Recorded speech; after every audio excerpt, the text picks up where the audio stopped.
속사람의 치유는 하나님의 형상의 회복입니다. 예, 핵심 기억을 치유하는 거예요. 기억의 치유, 감정의 치유. 그래서 더 이상 슬퍼할 이유가 없다.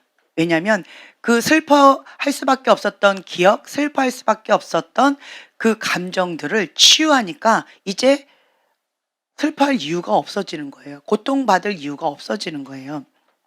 예. 그래서 예수님과 함께 그 부분을 치유받고 회복받는 시간이 바로 이 속사람의 치유입니다. 자, 하나님께서 어린아이들을 이렇게 만드셨을 때 9가지 특징이 있다라고 말씀을 드렸어요. 그래서 원더풀한 아이들의 특징 9가지가 있다. 경이로움, 낙천주의, 순진함, 의존성, 감정, 쾌활함, 자유로운 활동, 독특성, 사랑, 이렇게 9가지가 있다라고 말씀드렸어요. 이 경이로움, 호기심과 도전, 뭔가 더 나은 게 있을 거야 라고 하면서 그 경이로움, 원더풀한 아이. 그리고 이제 낙천주의, I can do it, 나는 할 수 있다. 그래서 세상을 아름답게 바라보는 그런 낙천주의를 바라보기 때문에 소망이 있어요. 무엇이든지 할 수 있다라고 하는 기대감이 있죠. 그리고 이제 순진함이 있어요. 천진난만한 익사이팅한, 예, 뭐든지 다 호기심이 재미있는 거예요. 그러니까 재미있어서 뭔가를 하지만, 그렇지만 부모님은 뭐라고 그래요? 예, 난리가 나는 거죠. 주전자에 물이 있어서 그냥 첨벙첨벙 재미있을 뿐이에요. 그리고 변기 안에 물이 있어요. 네, 할렐루야. 그리고 휴지 막 두루마리 휴지 막 빼버려요. 네, 그리고 날립니다. 찢어버립니다. 본인은 재미있고 신나는 거죠. 예, 이런 순진함이 있고요. 그리고 이제 의존성. 이때 이제 아이들은 전폭적으로 엄마를, 부모님을 의존할 수밖에 없는 그러한 아이예요. 그래서 내 욕구를 채워주면, 엄마는 믿을만하구나, 엄마를 믿을만하다라고 이렇게 신뢰감이 생겨지면, 그러면 세상도 믿을만해라고 세상 밖으로 나갈 수 있는 힘이 생겨져요. 근데 엄마를 신뢰하지를 못해요. 내 욕구가 채워지지 않아서 엄마를 신뢰하지 못하면 세상 밖으로 나가기가 두려워요. 왜요? 믿을만하지 못하기 때문에, 두렵기 때문에 그렇다라고 하는 거죠. 그리고 이제 스킨십, 어릴 때 스킨십을 많이 해줘야 하는데 스킨십을 많이 안 해줬을 때 이런 아이들이, 그러니까 오버 반응이 나오는데 그것이 이제 성적인 잘못된 방향으로 나가는 경우들이 참 많이 있다라고 우리가 또 배웠고요. 또 이제 감정, 아이들 안에는 감정이 풍부해요. 아이들 보세요. 기쁘면 까르르 웃다가, 그러다가 슬프면 갑자기 울다가도 웃기면 까르르 웃다가, 그렇죠? 그리고 막 화가 났다고 그래요. 그러면 그 아이한테 너한테 이거 초콜릿 하나 주려고 그랬는데, 그럼 갑자기 웃으면서 샥 언제 그랬냐는 듯이 그렇게 합니다. 그리고 아이들은 유머 감각이 참 뛰어나지요. 그리고 쾌활함이 있어요. 이 쾌활한 이 성격이 있는 아이들은 적응력이 좋아요. 유연성이 있어요. 탄력성이 있습니다. 내가 안전하고 보호받는다라고 할 때 이런 탄력성, 적응력이 이제 발달이 되어지죠. 그리고 이제 또한 내가 안전하다. 그리고 이 안전한 가운데에서 자발성, 자발적으로 뭔가 할 수 있는 그러한 상황 가운데에서 자유로운 활동이 가능해지지요. 이 자유로운 활동을 하다 보면 무엇이 생겨지느냐? 열정이 회복되어진다 라고 하는 거 우리가 배웠습니다. 그리고 이제 8번째 독특성인데요. 있는 모습 그대로 수용받았을 때 진정한 나는 나다, 나의 독특함, 예, 나는 특별하다, 나는 존귀하고 가치 있는 존재다라고 하는 그런 독특성을 받아들이게 되어져요. 그리고 이제 9번째 사랑입니다. 오늘 이 9번째 사랑을 배우는 날입니다. 네, 아이들은 15페이지입니다. 아이들은 천성적으로 사람을 좋아합니다. 예, 사람들이 집에 오는 걸 너무너무 좋아해요. 사람이 이제 집에 손님이 오면요, 막 흥분해가지고 애가 오버 반응하는 들 참 많이 있지요. 아이들은 사랑을 많이 받아본 아이들이 사랑을 할 줄을 압니다. 사랑을 받아보지 못한 사람은요, 사랑을 받을 줄도 모르고요, 할 줄도 몰라요. 사랑하는 법을 모릅니다. 그럼 어떡하죠? 나는 사랑하는 법을 모르는데 어떻게 할까요? 지금부터 하면 돼요. 지금부터. 예. 하나님 앞에 인간적인 사랑은 조건적인 사랑이에요. 예. 무언가 해 줘야 기브 앤 테이크예요. 그 조건적인 사랑 가운데 내가 사랑하는 법을 배운다? 어렵습니다. 어릴 때도 못 배웠는데 지금 이 나이에 배운다? 어렵습니다. 예, 어려워요. 자, 그렇다라고 한다면 어떻게 될까요? 이걸 가지고 예수님께 가는 거예요. 그래서 주님 앞에 얘기하는 거예요. 주님, 저는 사랑하는 법을 모릅니다. 나는 사랑을 받아본 기억도 없고요. 사랑을 할 줄도 모릅니다. 그리고 사랑을 받는 거가 너무 어색하고 힘듭니다. 나도 사랑을 받고 싶고 사랑하는 법을 배우고 싶습니다. 라고 예수님께 가는 거예요. 이 문제를 가지고. 그래서 하나님이 주시는 그 사랑으로 당신을 사랑합니다. 하나님께서 주시는 그 사랑으로 당신을 축복합니다. 라고 하는 거죠. 자, 이 인간의 모든 욕구 중에 사랑하려고 하는 욕구가 가장 기본적인 욕구다라고 이제 몬테규 분이 이렇게 말씀하셨고요. 자, 아이는 무조건적인 사랑과 수용을 해주면 건강하게 자라고 욕구가 채워지면 사랑의 에너지는 다른 사람을 사랑하는 방향으로 흘러가요. 내가 사랑을 받아서 이 욕구가 충족이 되어지죠. 그럼 정말 사랑받기에 합당한 그런 모습으로 되어져요. 사랑 많이 받고 자란 아이는 너무나도 사랑스러워요. 근데 사랑을 받지 못하고 학대받은 아이들 보세요. 그냥 예, 참 사랑하기 힘든 그러한 모양들이 참 많아요. 많이 혼나는 아이들 보세요. 사랑스럽게 하는데 혼날까요? 아니면 혼날 짓만 하니까 혼날까요? 예. 그러니까 자기가 다 그런 것 같아요. 예. 그래서 내가 사랑하는 것을 많이 받아본 아이가 그런 아이가 더 사랑을 끌어당기는 것도 있고요. 그리고 사랑을 많이 받았기 때문에 사랑하는 법을 배워요. 알아요. 그래서 다른 사람한테 자연스럽게 흘러간다라고 하는 거죠. 그런데 이게 또 다른 게 있더라고. 마음밭하고 연관이 많이 있어요. 아무리 사랑을 주어도 계속 마음 가운데 이렇게 꽁한 사람 있죠. 길가봐 돌짝밭 가시덤불밭인 사람이 있어요. 마음밭 자체가 길가봐 돌짝밭 가시덤불밭은요. 아무리 사랑을 주어도 사랑의 씨앗을 아무리 뿌려도 사랑에 대한 애정 결핍 계속 다고 하면서 힘겨워하는 사람들이 있어요. 예. 그것은 아무리 주어도 좀 어려운 것들이 있어요. 그거는 어떻게 해야 돼요? 자기 마음밭을 바꾸셔야 돼요. 예. 어떤 아이들은 사랑을 조금만 줬는데도 그걸 크게 받아들이는 사람이 있어요. 어떤 아이들은 사랑을 많이 줬는데도 사랑에 대한 애정 결핍으로 계속 막 불만하고 불평하고 막 이렇게 하는 사람들이 있어요. 예. 그래서 그것은 다 주관적인 것 같아요. 그래서 내가 마음밭을 참 예쁘게 하면 참 좋을 것 같아요. 네. 자, 상처의 원인 넘어갑니다. 자신의 있는 모습 그대로 사랑받지 못할 때 아이는 자아의식은 심각해져요. 자아의식이 심각해진다라고 하는 거죠. 그래서 아이는 의존적이기 때문에 상처받은 성인 아이는 자기중심적인 사고방식으로 이렇게 바뀌어요. 그러니까 있는 모습 그대로 사랑받고 수용받은 아이는요, 다른 사람의 모습도 있는 모습 그대로 수용하고 존중해주고 사랑해 줄 줄을 알아요. 그런데 내가 조건적인 사랑을 받았거나 내가 그 부분에 있어서 학대를 받았다라고 한다면 나는 그렇게 못 받았는데 왜 너는 그래? 나는 이렇게 안 했는데 너는 왜 그래? 라고 하면서 계속 막 쪼아대는 그런 아이들이 있죠. 그렇게 되어진다라고 하는 거예요. 그리고 이런 아이들은 있는 모습 그대로 수용받지 못했기 때문에 사고방식이 어떠냐라고 한다면 자기중심적인 사고로 이렇게 딱 멈춰버렸어요. 거기에 상처를 받았기 때문에 성장하지 못하고요. 나이가 딱 멈춰버렸어요. 그래서 자기중심적인 사고방식으로 딱 멈춰 있고, 그리고 또 자아가 강한 아이일수록 길가봐 돌짝밭 가시덤불밭 마음밭이 좀 예쁘지 않은 아이일수록 좀 많이 꼬장을 부리거나 많은 어려움을 하는 경우들이 참 많이 있다라고 하는 거죠. 자, 그래서 그러한 결과로 유치한 자기중심성이 자기 안에 자리 잡게 돼 있어요.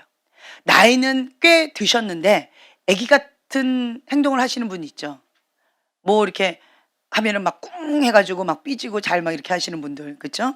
이게 유치한 자기중심성, 이제 그런 것들이 자리 잡게 되어진다라고 하는 거죠. 무조건적인 사랑을 받지 못한 아이는 깊은 상실을 경험하게 받고 또 거절감을 받아서 있는 모습 그대로를 수용받지 못했기 때문에 거절감이라는 상처가 있어요. 거절감으로 상처받은 이 속사람은 다른 사람과의 관계를 원활하게 하지 못해요. 내가 거절받았기 때문에 또 이 사람이 또 나를 거절할까 봐 두려워한다라고 하는 거죠. 그러니까 애정의 욕구는 계속 남아있기 때문에 이게 공허해요. 나는 사랑받고 싶은데 사랑을 받지 못해서 여기가 공허한 거예요. 그래서 이 애정 결핍의 욕구, 애정받고 싶어하는 이 욕구가 계속 크지요. 그래서 이것을 어떻게든 해보려고 막 이렇게 시도를 한다라고 하는 거죠. 상처받은 이 속사람 아이는 치유하기 위해서 그 아이의 요구를 긍정적이고 조건 없이 받아들일 때 그 아이가 다른 사람들을 있는 모습 그대로 사랑하고 인정할 수 있게 되어진다라고 하는 거예요. 자, 우리는 지금 현재 아이가 아니에요. 그렇죠? 나이를 웬만큼 먹었어요. 그런데 속사람도 내 나이만큼 먹으면 참 좋겠는데 이 속사람은 예. 갓난아이에서 멈춘 사람이 있고요. 1살에서 멈춘 사람이 있고 3살에 멈춘 사람이 있고 자 고런 사람들이 딱 멈췄다란 말이에요. 그러면 어떻게 해요? 그 나이 그 시점으로 가서 이 문제 해결받지 못했던 이 미해결된 이 부분을 가서 예수님과 함께 해결하는 거예요. 그래서 감정의 치유, 기억의 치유. 그래서 그 부분을 풀어줘서 내가 자기중심적인 사고로 나는 사랑을 받지 못했어라고 하는 이 거짓된 사고방식이나 이 사랑받지 못했다라고 하는 이 거절감, 이 감정의 치유를 거기 가서 해결받는다라고 하는 거죠. 누구와 함께? 예수님과 함께. 네. 그래서 이제 이 9가지 했고요. 자, 그 다음에 이제 넘어갑니다. 영적인 상처. 나라는 자아 상실이 영적인 상처입니다. 이 놀라운 아이, 원더풀한 아이가 상처받는 것은 나라는 자아를 잃어버린 데서 비롯합니다. 자, 나는 특별한 존재야. 나는 존귀한 사람이야. 라고 하는 이러한 의식을 가져야 되는데, 그런데 그런 거를 처음에 받는 분이 누구예요? 부모님이죠. 예. 그 부모님한테 그렇게 받아야 되는데 나는 특별하고 존귀한 아이야 라고 부모님한테 그렇게 인식이 되어져야 되는데 그런데 그것을 내가 받지 못했어요. 아이들은 왜 그렇게 생각할까요? 그러니까 아직 이 머리가 발달이 되어 있지 않고 자기중심적인 이 작은 소견으로 그냥 해석을 해버려요. 엉뚱하게 해석을 해버려요. 엄마가 화를 내면 내가 뭔가 실수를 해서 화냈다라고 받아들이지 않고 엄마가 나를 미워해서 나한테 화를 냈다. 변기에다가 손을 넣고 막 첨벙 해가지고 엄마가 으악 하고 소리 질렀는데 이 아이는 놀라는 거예요. 엄마가 나를 미워해서 화를 냈다. 이렇게 나를 싫어해서 화를 냈다. 이렇게 받아들인다는 거예요. 근데 엄마가 으악 하고 소리 지르는 거는 아이를 싫어해서 소리를 지른 거예요. 그 더러운 물에 그 깨끗한 손을 집어넣어서 엄마가 놀래서 소리를 지르는 거죠. 그렇죠? 그러니까 아이를 사랑하는 마음인데 이 엉뚱한 사건이 벌어졌고 아이는 너무 행복해하니까 이 상황을 어떻게 해야 될지 몰라서 그냥 으악 하고 하는 거죠. 근데 아이는 이렇게 엉뚱하게 해석을 해서 엄마가 나를 싫어해서 나한테 화를 낸다. 엄마가 나를 싫어해서 그렇다라고 거절감을 받는다라고 하는 거예요. 그리고 또 아이들은요. 엄마 아빠가 이제 부부가 같이 이제 잡을 갖고 있어 가지고 바쁘잖아요. 그러면 집에 나 혼자 있는 거예요. 혹은 뭐 오빠나 언니나 동생이랑 같이 이렇게 있는 거죠. 그렇게 되어지면 이 아이들은 또 그걸 어떻게 생각하느냐. 우리 부모님의 마음은 우리를 먹여 살리기 위해서 공부시키기 위해서 저렇게 밤낮으로 열심히 일을 하시는구나. 참 감사하다. 이렇게 받아들이기를 바라는 마음에 열심히 일을 하시잖아요. 근데 이 아이들은 어떻게 받아들일까요? 그렇죠. 엄마가 아빠가 나를 사랑하지 않아. 아빠는 일을 더 사랑해. 엄마는 돈을 더 좋아해. 나보다 돈을 더 좋아해. 그래서 돈 벌러 가는 거야. 나는 돈보다도 못한 존재야. 아빠는 일 중독에 빠져가지고 자기 일 하느라고 바쁜 거지 나랑 안 놀아줘. 아이들은 이렇게 생각한다는 거예요. 참 배신감 느끼죠? 그래서 아이들은 이제 이렇게 해석을 해요. 예, 해석을 이렇게 하기 때문에 아빠가 나랑 안 놀아주는 것은 내가 그럴 만한 가치가 없는 아이라서 그렇다. 이렇게 받아들인다라는 거예요. 나는 특별하지 않아. 난 존귀한 아이가 아니야. 나는 가치가 없는 아이야. 그래서 나한테 시간을 투자하지 않는 거야. 라고 하면서 낮은 자존감, 열등감 가운데 아이가 이렇게 움츠러들게 되어진다. 라고 하는 거죠. 아이들은 어릴 때일수록 도움이 많이 필요하죠. 그 도움이 많이 필요한 그 시기에 자녀들과 시간을 많이 보내지 못했기 때문에, 그렇기 때문에 아이들은 상처를 크게 받는다라고 하는 거예요. 속사람이 치유 이렇게 하다 보면 아이들이 주로 뭐 갖고 큰 상처를 받는 줄 아세요? 예. 첫째, 엄마 아빠가 싸울 때 나는 투명 인간이야. 내 존재 자체를 무시했어.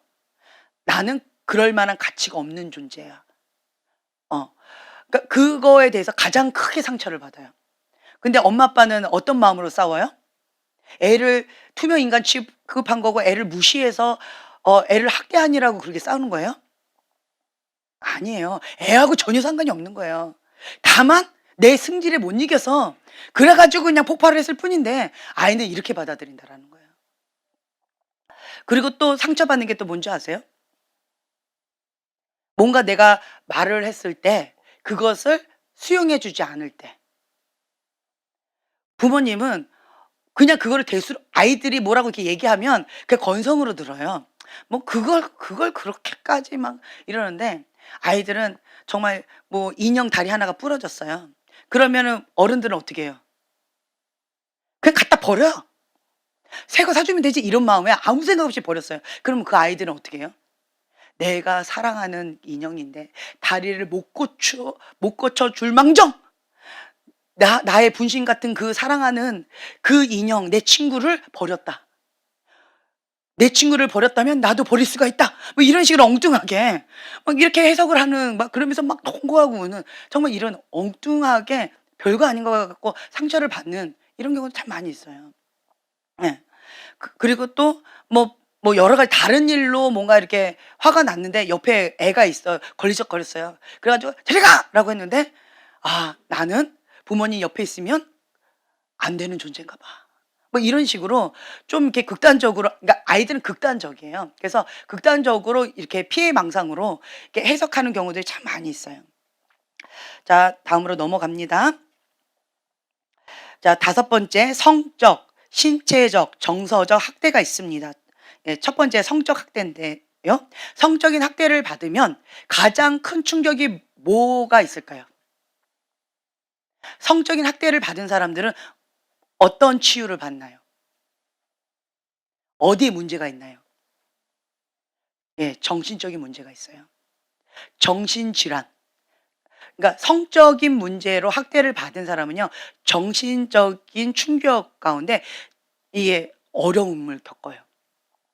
그래서 이 뭐 다른 거 계속 하겠지만 본론으로 먼저 들어간다면 맨 아래쪽, 성적 학대 보면 맨 아래쪽에 보면요. 자신이 중요한 존재라는 것을 느끼기 위해서 이게 정신적인 질환이 있잖아요. 그래서 어떻게 반응하느냐면 어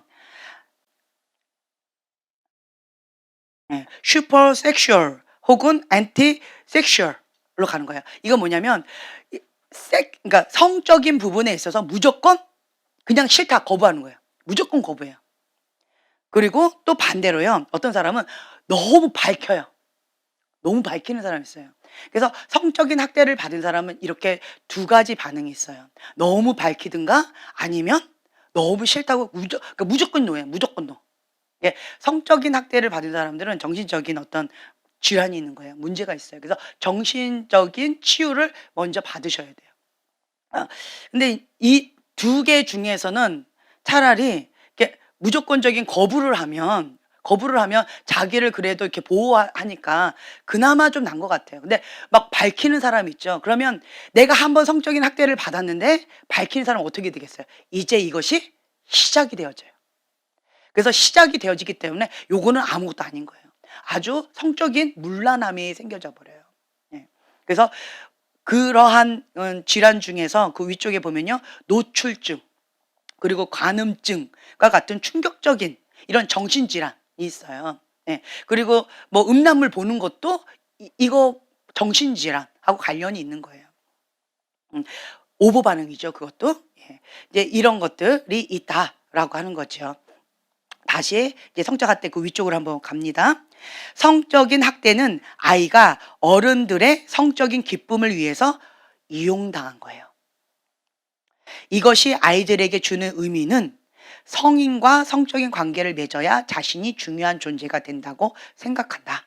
그래서 나는 자라서 멋진 성적인 파트너나 성적인 매력이 있어야 된다라고 이 정신적인 문제가 있는 거예요. 성적인 매력이 있어야 된다. 아니면 성적인 파트너가 되어야 된다. 그래서 성적인 학대를 받은 사람들은 무조건 거부하는 사람들은 그냥 누가 오는 것도 막 밀어내니까 크게 문제는 그러니까 당장은 보이는 게 없는 것 같아요. 더 이상 안 하니까 오버 반응해가지고. 그런데 이 막 밝히는 그런 사람들은 아 나는 성적인 매력이 그러니까 저 사람이 나를 별로 이렇게 대우 안 한다 그러면 나는 성적인 매력이 없어서 그런가 봐. 나는 어 이런 식으로 정상적이지 않은 그런 생각들을 한다라고 하는 거예요. 학대는 자신들의 욕구를 채우기 위해서 자녀들을 이용하는 거예요. 다른 사람 그러니까 학대라는 것은 자기의 욕구를 채우는 거야. 자기 욕구. 이게 정욕이죠. 자기 중심적인 욕구가 있는데 그 정욕을 채우기 위해서 다른 사람을 이용하는 거예요. 그것을 정욕이라고 합니다. 예, 육신적인 정욕이죠. 이거는 이 정욕은 사랑하고 관련이 있을까요? 없을까요? 없어요. 이기적인 사랑, 정욕적인 사랑이에요. 자기 욕구만을 채우려고 하는 육체적인 그러한 본능이다라고 하는 거죠. 예. 그래서 이제 이런 부분에 있어서 그러니까 부부 간에 문제가 있다라고 하면 이게 균형이 깨져 버려요. 그리고 균형과 보완의 문제에 균형이 깨져 버려 가지고 어떠한 일이 일어나느냐. 아빠는 딸에게 엄마와 같은 그런 역할을 정신적으로나 어떠한 거를 요구하는 경우가 있어요. 그리고 또 엄마는 남편이 없어요. 그러면 아들을 향해서. 아들이 없어요. 그러면 큰딸을 향해서.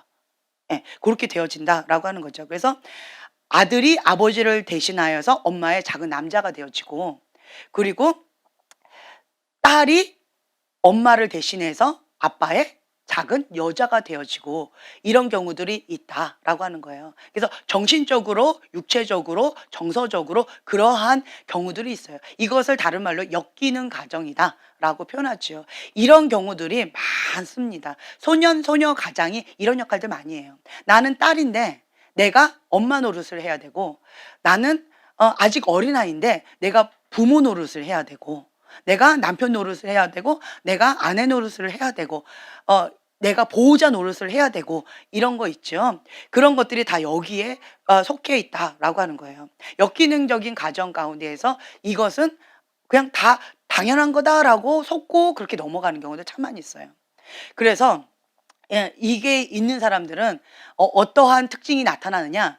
그러니까 완벽주의 기질이 또 나와요. 완벽주의. 완벽주의 기질이 또 나와 가지고 내가 하지 않으면 안 돼라고 해서 자기 학대, 예, 죄책감 이런 것 쪽으로 많이 가고 무거운 짐을 많이 지게 되어집니다. 예. 많이 그렇죠.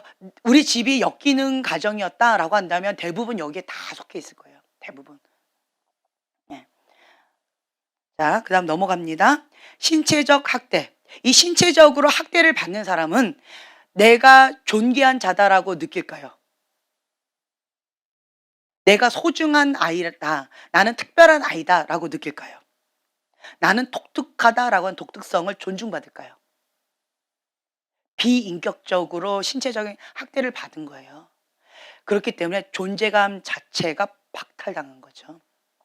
예. 그래서 내 존재감에 문제가 있어요. 자존감에 문제가 심하게 있습니다. 그래서 신체적인 처벌은 부모와 아이와의 관계를 끊어버리게 되어진다라고 하는 거죠. 자, 세 번째 넘어갑니다. 정서적인 학대가 있어요. 이 정서적인 학대를 통하여서 어떤 감정이 딱 나오느냐? 수치심. 아, 나는 존재 자체가 잘못된 존재야. 라고 하는 거짓된 사단의 속임수에 넘어가 버려요. 그래서 이 정서적인 학대를 받은 사람은 나는 존재 자체가 잘못된 존재야. 음. 이렇게 생각을 한다라는 거죠. 그래서 어떻게 느껴지느냐라면 저 밑에 예화가 나와 있죠. "넌 느껴지는 대로 느껴서는 안 돼. 너가 느끼는 거는 잘못된 거야. 너의 생각은 옳지 않아. 넌 잘못된 생각만 하는 거야. 너의 희망사항은 좀 바보 같아. 맨날 네가 요구하는 거는 잘못된 거야." 이렇게 반응하는 것들 있죠. 그래서 "유능하지 못하고 쓸데없다."라고 생각하는 이런 경우들이 많이 있다. 이게 수치심을 근거한 가정들은 여기 보면은요, 완벽주의. 이 완벽주의가 강한 집안은 수치심이 커요. 그리고 통제, 막 통제를 하죠. 그리고 비난을 많이 언어 폭력, 막 비난하고 정죄하고 판단하고 막 이렇게 비아냥거리고 이러한 집안은 수치심이 큽니다. "아 니까짓 게 뭔데?" 뭐 이런 식으로 한다라고 하는 거죠. 그래서 엄격한 가정, 거기에서는 수치심이 큽니다. 자, 학원의 폭력과 교회에서 학대가 있는데요. 이 학원은, 그러니까 선생님과 부모들은 잘하라고 열심히 하라고 그래요. 그런데 열심히 했더니 아이들은 뭐라 그래요? 얌체라고 하죠. 자기 혼자만 선생님한테 사랑받으려고 그런다라고 하면서 왕따 비슷하게 하면서 "쟤는 깍쟁이야 얄미워."라고 하는 이제 고렇게 쪼끔 어 받는 경우 있죠. 그래서 그 애들한테 놀림을 좀 당하는 경우가 있어요. 그걸 뭐라고 그러죠? 요셉을 이렇게 막 부러워했던, 갑자기 단어가 생각이 안 나는데. 예. 시기 질투. 예. 시기 질투가 굉장히 크죠. 예. 그래서 나는 그냥 선생님이 말씀하셔서, 나는 부모님 말씀하셔서 열심히 했을 뿐인데, 그런데 애들한테는 미움 사는 애들 있죠. 예. 근데 고런 깍쟁이 같은 애들. 예. 그래서 인종적인 배경이나 사회적, 경제적 지위 등에 또 학교에서 당하는 수치심, 그런 경우도 있다. 그래서 인종차별, 그러니까 특히 인제 이민이나 유학으로 갔을 때 인종차별이 굉장히 커요. 그걸로 인해서 수치심. 예. 그러니까 존재 자체를 그렇게 수치를 주는 경우들이 참 많이 있다라고 하는 거예요. 자, 수치심의 중독은 상처받은 내면 아이의 핵심으로 "당신이 무언가 잘못된 존재다."라고, 존재감 자체가 "넌 잘못된 존재야. 너는 태생 자체가 잘못됐어." 뭐 이런 거. 그죠? "너는 피가 더러워." 뭐 이런 거 있죠. 예. "니네 가문은 그런 가문이야." 뭐 이런 거 있죠. 예. 그러면서 이렇게 수치심을 준다. 교회에서는 그냥 "나는 아무것도 할 수 없는 죄인이다."라고 하면서 낮은 자존감 가운데 그렇게 수치심을 준다. 수치심 중독은 상처받은 내면 아이의 핵심이다. 우리가 치유 축사할 때 가장 먼저 얘기하라고 하는 게 있어요. 뭘까요? 방금 얘기했어요. 수치심이에요. 사단이 견관진으로 아주 딱 자리 잡고 있는 곳이 어딜까요? 수치심이에요. 예. 그래서 내가 수치심을 계속 꽁꽁꽁꽁 싸매고 있으면 속사람의 치유 어려워요. 축사 어려워요. 왜냐? 내가 감싸고 있기 때문에 거기가 사단의 아지트거든요. 근데 그것을 오픈해 주지 않으면 사단은 여전히 계속 거기에 또아리 들고 있다라고 하는 거예요. 그래서 특히나 이제 축사할 때, 치유할 때 그때 먼저 가장 먼저 물어보는 것이 무엇이냐? 수치심. 내가 수치스럽다라고 생각하는, 가장 수치스럽다라고 생각하는 거 하나 둘 셋 혹은 5개 쓰세요라고 요구를 합니다. 근데 어떤 사람은 정직하게 그것을 1 순위, 2 순위, 3 순위 내가 생각하는 수치심 그거를 쓰는 사람이 있어요. 그러면 내가 오픈하는 만큼, 내가 빛 가운데 내 수치를 드러내는 만큼, 자, 그 어둠이 빛으로 딱 드러냈어요. 그럼 어떻게 될까요? 예, 치유받을 수 있어요. 그런데 그 수치스럽다고 해서 계속 감추면 어려워요. 그건 어려워요. 네. 본인이 딱 감추고 있기 때문에 뱅뱅뱅뱅뱅뱅 돌아요. 그거는 치유도 어렵고 축사도 어렵고, 예, 그렇게 되어지더라고요. 그래서 아직 조금 더 시간이 필요하다. 그러니까 그 수치심을 내어놓을 때까지 그냥 기다려 주는 거 외에는 없어요. 그리고 치유 축사할 때 또 한 가지 또 사역이 안 되는 경우가 있다라고 말씀드렸죠. 언제요? 용서하지 못할 때, 회개하지 못할 때. 하나님과 나의 관계 속에서 스스로 해야 되는 부분이 있어요. 회개하는 부분, 용서하는 부분, 그리고 내 안에 수치심을 드러내는 부분. 이 부분을 본인이 좀 해 주셔야 돼요. 본인이 해 주지 않으면 사역자는 도와드릴 수가 없어요. 그 부분은. 그래서 내가 할 부분은 하나님과 나와의 관계는 내가 풀어야 되는 게 있어요. 자, 계속 갑니다. 수치심 중독은 상처받은 내면 아이의 핵심이다. 수치심은 어머니로부터 내려온 것이다. 말하기도 전에, 걸음마를 하기도 전에, 보호받지 못할 때, 위험에 노출되었을 때 이게 수치심이 나타나는 거예요. 예. 부모님들이 기저귀 맨날 갈아주는 게 귀찮잖아요. 그렇죠? 아이고 또 똥 쌌네 또 쌌네 이래버리면 아이는 어떻게 느껴요 그거를? 예, 수치심을 느껴요. 부모는 그냥 귀찮아서 그냥 아무 생각 없이 그냥 내뱉은 말인데 이 아이는 너무 수치스럽게 느낀다는 거예요. 그래서 정말 아이 앞에서는 말 조심하고 이 표정 관리도 잘해야 되고 정말 조심 많이 해야 되겠더라고요. 그냥 부모가 이 감정과 상관없이 아이고 이뻐라 너는 어쩜 이렇게 존귀하냐 독특하냐 너는 있는 모습 그대로 너무 예뻐 이 속은 막 불불 끓어요. 막 이렇게 웃으면서 막 이러죠. 그럼 아이는 어떻게 받아들일까요? 그렇죠. 그걸 액면 그대로 받아들여요. 근데 반대로 막 정말 사랑하는데 말을 좀 밉게 하는 부모님들 있죠. 그리고 이제 좀 이렇게 행동이 거친 부모님들 있죠. 그러면 그렇게 너무 사랑하는데 이렇게 거칠게 하면 아이들은 어떻게 그걸 받아들일까요? 나를 싫어한다. 나를 미워한다. 나를 학대한다. 이렇게 받아들인다라고 하는 거예요. 참 재밌죠? 네. 야, 수치심은 우리의 영혼을 가르고 관통해서 우리는 흠많은 결점투성이라는 것을 느끼게 하고 불신, 추함, 어리석음, 의심, 열등감, 무가치함의 느낌을 알게 하고 나는 무엇인가 잘못했다. 그러니까 나는 해도 안 돼. 뭐 이렇게 그림을 그리라고 하면 나는 못해요. 나는 안 해요. 이런 애들 있죠. 그런 아이들은 수치심이 큰 거예요. 수치심이 크면 계속 움츠러들어요. 그래서 수치심이 별로 없는 사람들은 어떻게 해야 될까요? 모르겠어요? 그러니까 방금 얘기해서 수치심 나는 존재 자체가 무가치해. 나는 존재 자체가 잘못된 아이야. 라고 수치심을 느낀다라고 했잖아요. 반대예요. 나는 존귀한 아이야. 나는 독특한 아이야. 나는 내 모습 있는 모습 그대로를 사랑해 주는 거예요. 그리고 내 모습 있는 그대로를 존중해 주는 거예요. 그 독특함을, 그 존귀함을, 그 가치를. 그래도 괜찮아. 다시 하면 돼. 라고 스스로 격려해 주는 거예요. 예. 그렇게 되어지면 수치심을 느꼈다가도 창피해. 나 그렇게 실수했어. 이렇게 하고 있는데 괜찮아. 다시 하면 돼. 다 그렇게 실수하는 거야. 라고 한다면 그래요? 애들은 진짜 단순해요. 그래요? 그럼 그러네요. 이렇게. 그렇게 해버린다라는 거죠. 예. 그래서 이제 이런 것들이 있다. 그래서 속사람을 치유한다는 것은 내가 어릴 때 그 발달 사항들 있죠. 그 시절로 다시 돌아가서 미해결된 과제를 예수님과 함께 끝내는 작업이다. 감정의 치유 그리고 기억의 치유. 예, 그렇게 한다라고 했어요. 그래서 그때 정말 깊은 슬픔이 있었어요. 깊은 상실감이 있었어요. 깊은 감정. 그러니까 너무 기뻤어요. 근데 우리 엄마가 너무 슬퍼가지고 내가 너무 기뻐하는 거 유머 감각이 너무 풍부했는데 우리 엄마가 막 눌렀어. 시끄러 조용히 해! 막 이러면서 계속 눌러버렸어요.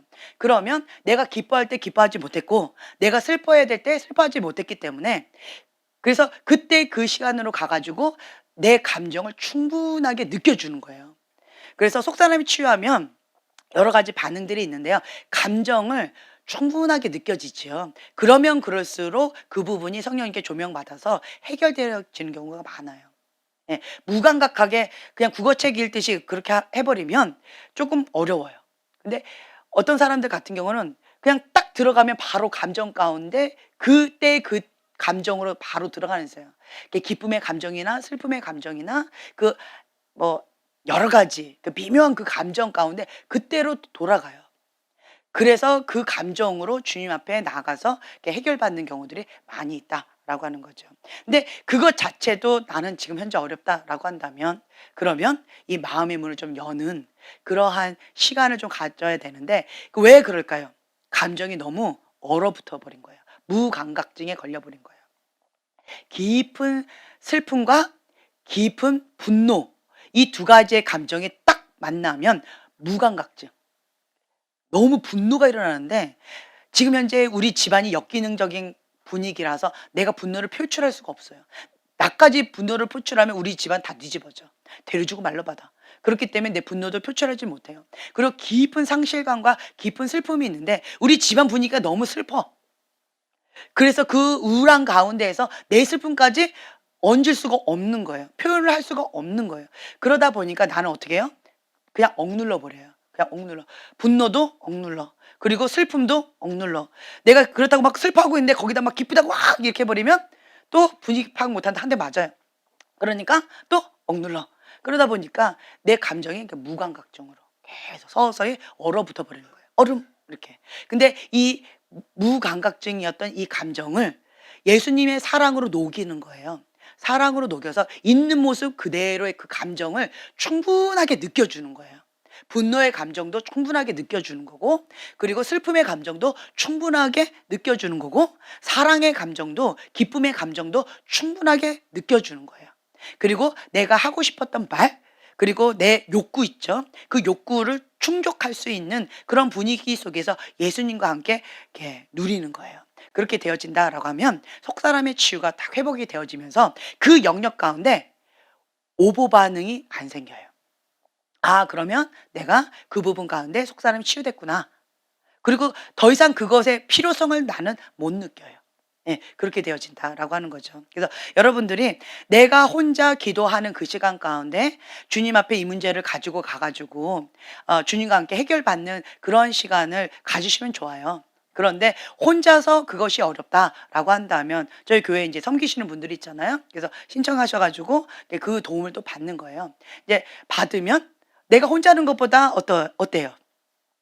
네, 훨씬 더 도움이 많이 되죠. 내가 혼자 할 때는 참 안 돼요, 그게. 근데 상대방의 도움을 받으니까 그냥 가이드를 이렇게 좀 해줬을 뿐인데, 근데 그것이 내가 몰랐던 그 부분이 인식이 되어지고 새로운 것들이 드러나고 그랬구나, 이래서 이렇겠구나라고 하는 것이 이게 다 드러나면서 굉장히 평강을 누리거나 해결받는, 뭔가 안 풀려가지고 참 많이 힘겨웠는데 그것이 해결받는 그런 일들이 많이 있다라고 하는 거죠. 제가 마무리 기도하고 마치겠습니다. 하나님께서 경이로운 이 원더풀한 그런 아이의 속성을 주님께서 만들어 주셨습니다. 우리는 사랑받기 위해서 이 땅 가운데 태어났고 사랑하기 위해서 이 땅 가운데 태어났습니다. 무조건적인 사랑, 무조건적인 수용을 받으면서 건강하게 자라기를 원하셨는데 그렇게 하지 못함으로 인하여서 우리 사랑의 에너지가 잘못된 곳으로 이렇게 뻗어나가는 그런 경우들이 있었습니다. 주님, 우리가 하나님 안에서 그 모습이 회복되어지기를 원합니다. 있는 모습 그대로 하나님으로부터 사랑을 받기를 원합니다. 있는 모습 그대로 주님으로부터 수용받기를 원합니다. 성령님 깊이 만져주시고 치유해 주시고 회복시켜 주시옵소서. 감사드리며 예수님의 이름으로 기도합니다. 아멘.